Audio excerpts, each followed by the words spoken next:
Mark chapter 5. And they came over unto the other side of the sea, into the country of the Gadarenes.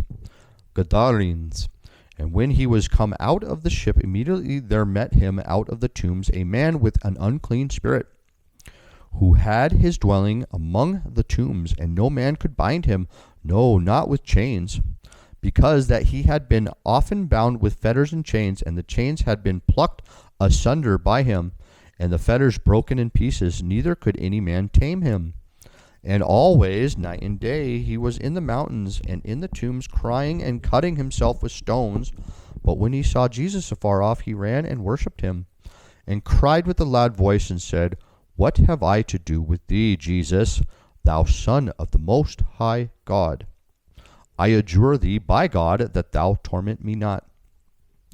For he said unto him, Come out of the man, thou unclean spirit. And he asked him, What is thy name? And he answered, saying, My name is Legion, for we are many. And he besought him much that he would not send them away out of the country. Now there was there nigh unto the mountains, plural, a great herd of swine feeding. And all the devils besought him, saying, Send us into the swine, that we may enter into them. And forthwith Jesus gave them leave, and the unclean spirits went out, and entered into the swine, and the herd ran violently down a steep place into the sea. They were about 2,000, and were choked in the sea. And they that fed the swine fled, and told it to the city, and in the country. And they went out to see what it was that was done. And they come to Jesus, and see him that was possessed with the devil, and had the legion, sitting and clothed, and in his right mind. And they were afraid. And they that saw it told them how it befell to him that was possessed with the devil, and also concerning the swine. And they began to pray him to depart out of their coasts. And when he was come into the ship, he that had been possessed with the devil prayed him that he might be with him. Howbeit Jesus suffered him not, but saith unto him, Go home to thy friends, and tell them how great things the Lord hath done for thee, and hath had compassion on thee. And he departed, and began to publish in Decapolis how great things Jesus had done for him, and all men did marvel.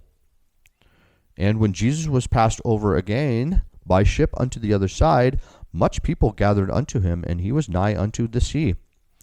And behold, there cometh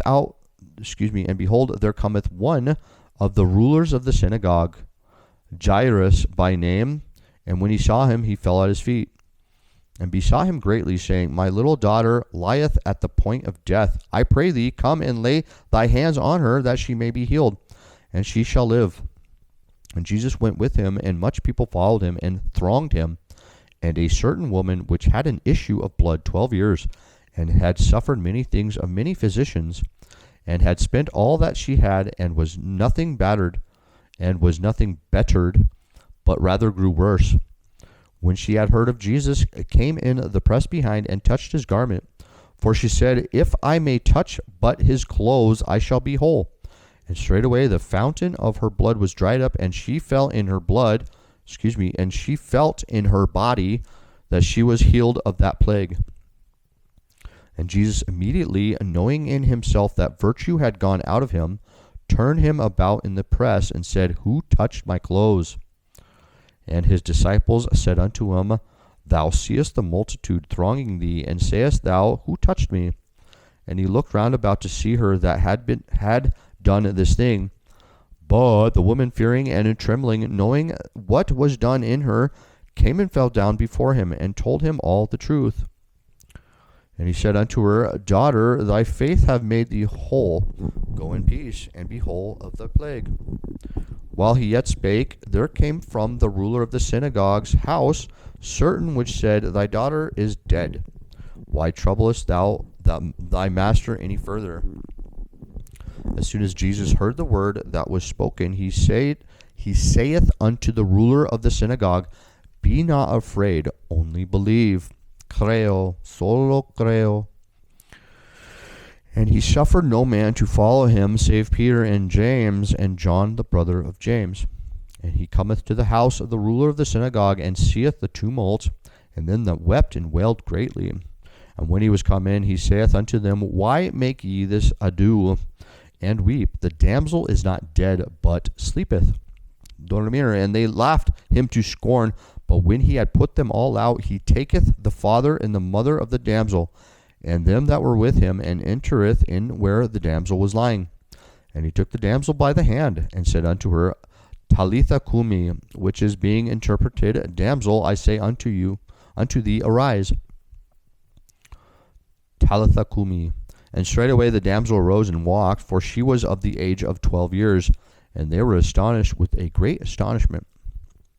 And he charged them straitly that no man should know it, and commanded that something should be given her to eat. Manger.